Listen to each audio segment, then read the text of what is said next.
네, 여러분 안녕하세요. 이번 시간에는 이야기의 2회부터요 4번 부사까지 수업들 중 알고 가야 될 부분을 보강 수업으로 조금 준비를 해봤습니다. 같이 봅시다, 여러분.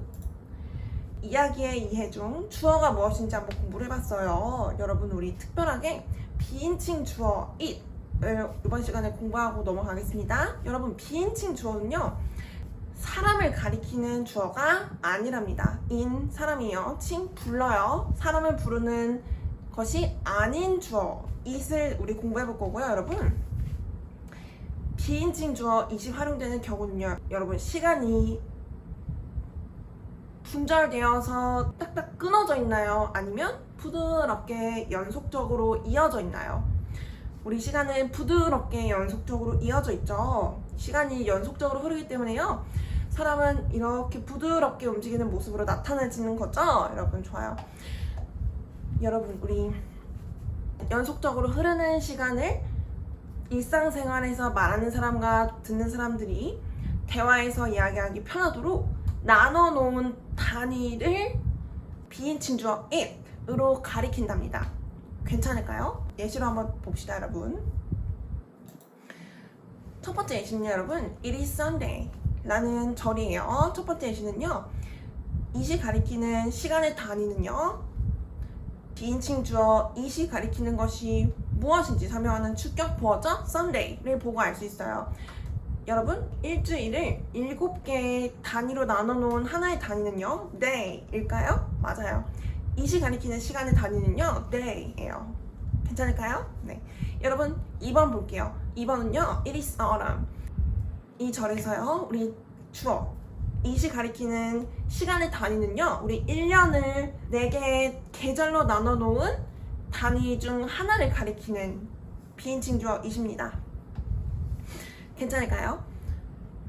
자, 여러분, 3번은요, It is warm 이라는 절의 주어 비인칭 주어 it이 가리키는 하나의 기간은요, 여러분, 하나의 시간의 단위는요, 따뜻한 날씨가 발현되는, 따뜻하게 느껴지는 날씨를 나타내는 하나의 기간이에요.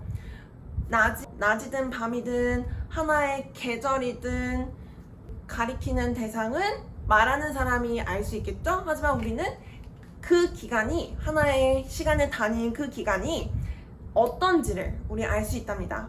어떻게 알아요, 여러분? 비인칭 주어 it을 설명하는 주격 보어 warm이 우리 비인칭 주어 it이 가리키는 기간이 어떤지 설명하죠?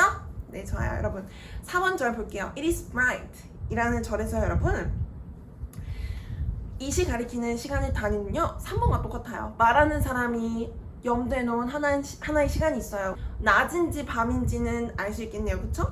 그 시간은요, 아마 낮은 시간을 가리키는 하나의 기간일 거예요. 괜찮을까요? 그 기간이 어떻다고 이야기하고 있나요? 밝은 이라는 주격 보어가 설명하고 있죠. 그 기간은 밝은 이라는 설명을 받는 하나의 기간이랍니다. 괜찮을까요? 네, 좋아요. 명사의 특성을 가진 투부정사가 활용되는 절에 한 가지 더 한번 공부해 볼 거예요. 봅시다. 저와 첫 번째, 두 번째 공부했던 명사의 특성을 가진 투부정사 구는요, I am going to go to school 에서요, 우리가 있는 시간이 흘러서 시간이 가서요, 하나의 목적이 되는 경험 상황 또는 행동에 도착할 수 있다고 한번 설명드렸죠. 그래서 be going to라는 하나의 비동사 구가요, 조동사 will 대신할 수 있다는 것도 한번 공부해봤고요. 제가 I used to say stories, 제가 과거의 한 시점에 이야기하는 행동을 다 소진해 버렸던 거예요. 그래서 현재 시점에는 더 이상 이야기하는 행동을 하지 않아요. 더 이상 이야기하는 행동을 목적으로 갖지 않기 때문에 말하지 않아요를 I used to say stories 라는 절에서 알아봤죠? 여러분, 우리 세 번째예요. 저는요, I have, 저는 가져요. 그런데 저는 뭐를 가져요?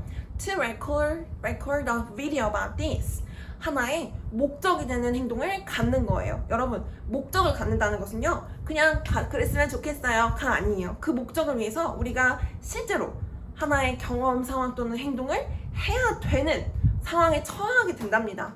괜찮을까요? 그래서 우리 have to에서요, have 갖는 것은요, 우리 목적이 되는 하나의 행동이네요. 그쵸? 촬영하는 행동을 우리 목적으로 갖는다는 것은 그 행동이 이제 이뤄내야 되는 의무로 다가오는 거죠. 괜찮을까요? 이렇게요, 여러분. 말하는 사람이 목적으로 갖는 하나의 행동은 말하는 사람이 꼭 이뤄내야 하는 의무로 확장되어서 해석이 된다고 이해할 수 있을까요, 여러분? 네, 좋아요. 여러분, 우리 동사와 전치사도요, 각각 단어가 갖는 원래의 뜻에서요, 확장된 의미를 전달할 수 있어요. 동사와 전치사 총 2단어죠. 그래서 이어 동사라고 부른답니다. 동사와 전치사의 모임이에요. 2단어죠. 동사 하나, 전치사 하나. 그래서 이 숫자 이어 동사라고 부른답니다. 괜찮을까요? 자, 봅시다. 여러분, I count the number of sheep on the ground. 여러분, 우리 count라는 동사는 무슨 행동을 나타나나요? 동사 count의 목적어인 the number을 생각해봤을 때요, 여러분, 하나, 둘, 셋 이렇게 수를 헤아리는 행동을 가리키는 동사가 count예요. 괜찮을까요? 네, 좋아요. 여러분, 제가 하나의 땅 위에서요, 양들의 숫자를 1마리, 2마리, 3마리, 4마리 세는 행동을 설명하는 이야기가 I count the number of sheep on the ground 이에요. on은요, 여러분, sheep, 명사 sheep이 가리키는 대상들이요, 대상들이 있을게요. 어디 있을 거예요? 어디 위에 있을 거예요? 우리 전치사 on의 뜻을 시작하고 주는 주체인 거예요. 괜찮을까요? 그럼 전치사 on의 뜻을 받는 대상이 무엇인 거예요? 명사 the ground가 가리키는 대상인 거예요. 괜찮을까요? 그 땅이라는 대상이요, on, 위에 있어요 라는 전치사의 뜻을 받아요. 그러면 우리 땅이 이렇게 말하는 거, 선생님 땅이에요. 그럼 양들이 내 위에 있겠네요. 뭐 그렇구나. 우리 땅은 위에 있음 받는 대상인 거죠. 괜찮을까요? 받고요, 우리 양들하고 상호작용을 끝내는 객체인 거예요. 괜찮을까요? 네, 좋아요. 그러면 동사 count, 특히 타동사네요, 여러분. 동사 count와 전치사 on이 각각 가진 원래 뜻으로 해석이 된 절 맞을까요? 네, 좋아요. 자, 여러분, 우리 I count on you 라는 절은요, count, 수를 세다 라는 행동을 설명하는 동사 count 와요. on, 주체가 객체 위에 있어요 라는 상황을 설명하는 전치사 on이요, 같이 새로운 뜻을 전달한답니다. 어떤 새로운 뜻인지 봅시다, 여러분. I count on you 라는 절이 있어요. 저는 당신들에게 의존합니다 라는 절이에요. 여러분, count, 숫자를 세요. 그런데 한 대상 위에서 숫자를 세는 거예요. 그런데 그 뜻이 어떻게 의존하다 라는 뜻이 되었을까요? 여러분, 제가 여러분들이라는 확고한 지지하는 분들을 믿고요, 그 위에서 우리 듣는 분들이 진아 선생님 듣는 분들 위해서, 듣는 분들 믿고 그 위해서 수업하세요 라는 지금 상황인 거죠, 여러분. 괜찮을까요?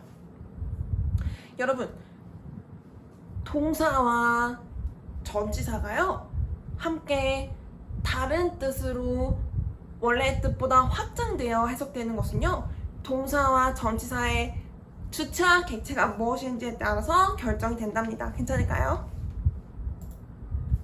말하는 사람이 주체의 상황을 설명하는 진행시제에서요, 비동사를 설명하는 현재 분사는요, 부사의 특성을 갖는답니다. 주체의 행동을 하나의 기간 동안 일어나는 행동으로 강조하여 설명하고 싶을 때 활용하는 시제가 진행시제예요, 여러분. 괜찮을까요? 여러분, 강조는요, 해도 되고 안 해도 돼요. 괜찮을까요? 해도 되고 안 해도 되는 강조는 절에서 부수적인 역할을 수행하므로 진행시제의 현재 분사는 부사의 특성을 갖는답니다. 객체의 관점에서 이야기를 서술하는 것에는 주체와 객체가 상호작용했다는 전제가 있는 거랍니다. 괜찮을까요, 여러분? 자, 여러분, 제가 우리 듣는 분들을 문다는 행동을 해요. I bite you 라는 절에서요, 우리 말하는 사람, 즉 bite라는 타동사의 뜻을 일으키고 객체에게 전달하는 주체의 관점에서 서술된 I bite you 절에서는요, 주체의 관점, 즉 능동의 목소리로 말하는 사람이 스스로의 행동을 설명하는 거랍니다. 괜찮을까요? 그런데 여러분, 제가 우리 듣는 분들의 입장에서 이야기를 다시 서술하고 싶은 거예요. You are beaten.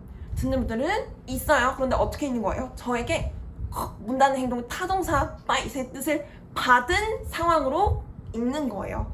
괜찮을까요? 그래서 여러분, you are beaten에서 과거분사 beaten 이야기의 주어가 가리키는 you, 듣는 분들은 bite, 타동사 bite의 객체예요. 객체의 관점에서 서술된 절에 객체의 상황을 설명하는 beaten 형용사의 특성을 갖는답니다. 괜찮을까요?